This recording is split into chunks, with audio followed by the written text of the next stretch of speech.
Hello and welcome to Dr. Deep State. Today we're going to be talking about the age of Aquarius, winners and losers as defined by Jacques Attali. Before I begin, I would like to throw out a word of thanks to my brother-in-law in New York, Anthony, for his words of encouragement. He's taking the course and says that he's enjoying it a great deal. So thank you, Anthony. Um, Jacques is what they call a futurist. And once you learn to kind of get the deep state oligarchical lingo down, that is code for one of our boys telling you what the plan is. And what I'm interested in here is how this plan squares with another one of our famous futurists, H.G. Wells, and what he wrote about in particular in The Open Conspiracy.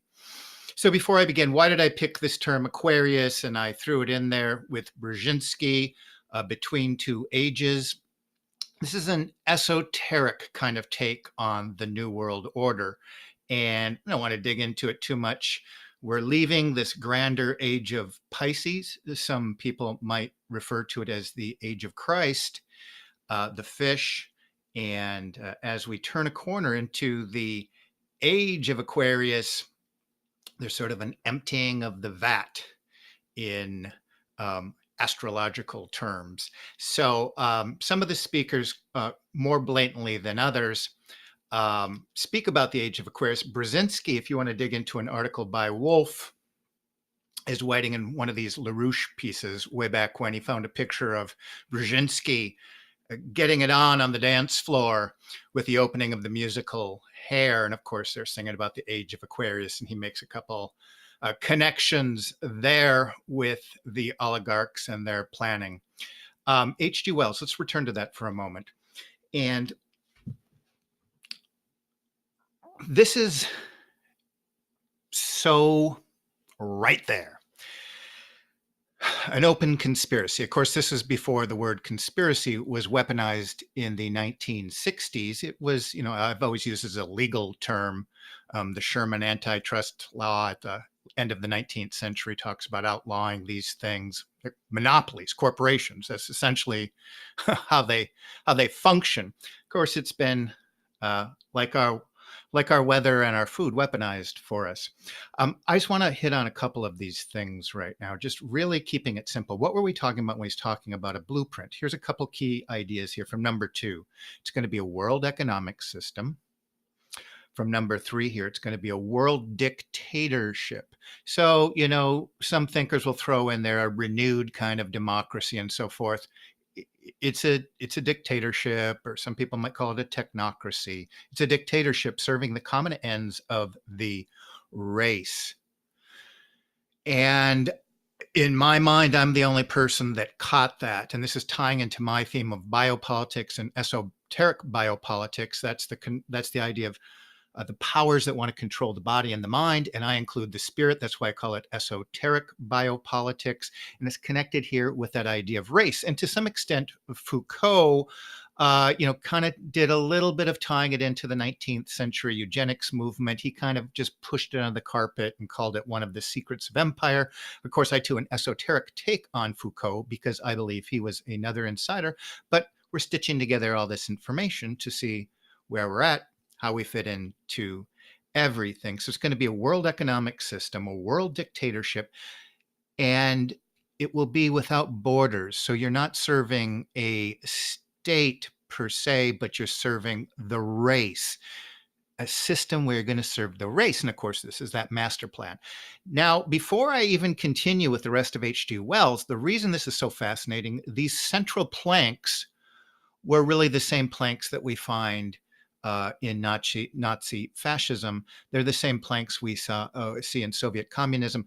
They're the precise same planks that we see in the United Nations. So this, if he was just some armchair speculator, wow, he did a pretty good job because the world is unfolding just as he had laid out in his open conspiracy blueprint for a world revolution. And revolution, it's really a revolution against the age of Pisces, a revolution against the age of Christ, and into the technocracy, the gnosis of man, the left-hand path of the gnosis, the tree of good and evil, will finally be able to, the hierarchy is being externalized.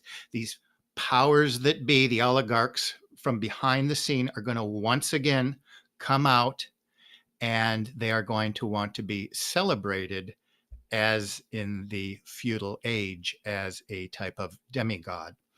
So that's what we've argued before. So in addition to the function of this is to serve the race, not the state. It's an economic system. The controllers of the system, the master race, are the people that we, the plebes, the goyim, the herd, are to serve. And it's going to be with world biological control. And that's why eugenics just didn't accidentally hit every nation of the world around the turn of the century. It was put in through the oligarchical control methods. And that's why I'm really fascinated with the biopolitics of control, the direction of humanity. Humanity itself is part of this alchemical experiment to transition us from human to other, apotheosis. Okay, and here, number 6, the supreme duty of subordinating the personal life, as in communism, to service the state, but it will be more like a world dictatorship. So there we go, and we're going to see how Jacques Attali kind of extends these ideas. Now, again, another writing of H.G. Wells, The Science of Life, in 1931, would say that at present, eugenics is merely a word.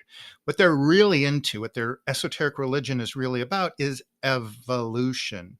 Because when you base a religion on, or a worldview on evolution, then you can alchemically, through mixing and matching and changing, somehow transmute one thing into another, one species into another, spirit into matter, matter into spirit. The Kabbalah, as we've talked about, is about creating life, golem, homunculus, for what still remains an impractical idea. So it's just a means to an end. It's really part of an alchemical work, a great alchemical work. And where is this going? And, that's what we're kind of thinking through.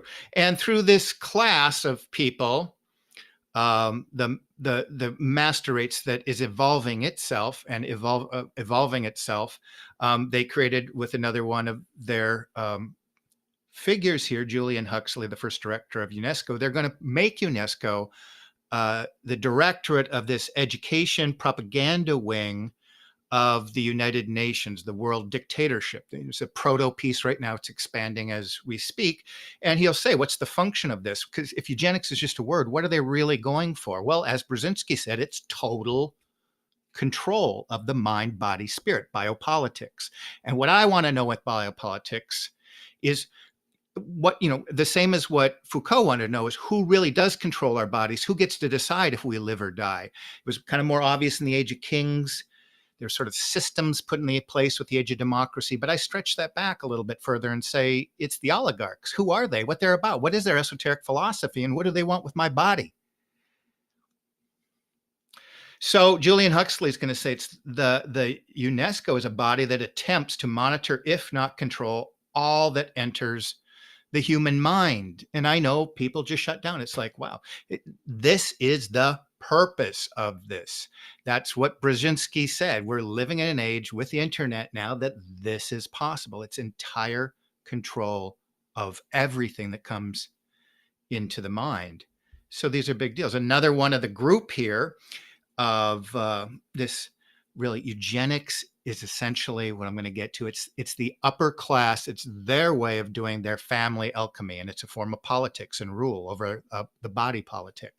So you see the exchange between the Galtons and the Darwins and the Huxleys and so forth. Charles Galton Darwin said, well, the wild men have to kind of stand outside of the rest of humanity because they are going to, in a sense, become the alchemists. They're not going to be subjected to the same conditions as everyone else.